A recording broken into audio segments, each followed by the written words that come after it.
This is the smaller factors strategy. So we've got 36 groups of 25 as the classic example.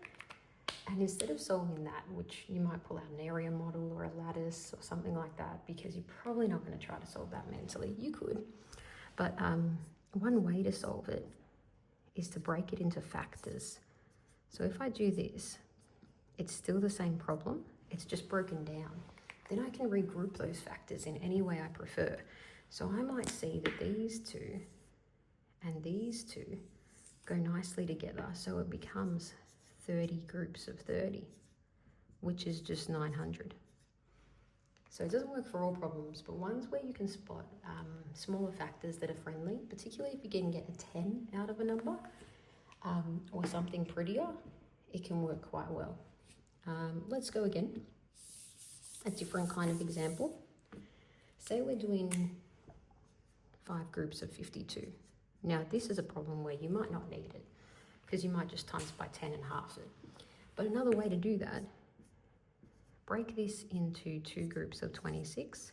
Then we've got the 5 from there.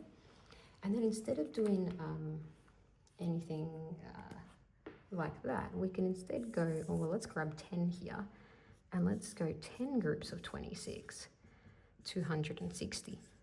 So it's essentially rearranging the problem using factors to make it friendlier or prettier. Let's do another one. So let's say it's 24 groups of 25. We might break it into 4 groups of 6 and 5 groups of 5. And then we might look and think about what looks pretty. So there's a few options here. You can do it however you prefer, your brain prefers it. Mine likes to grab a 20.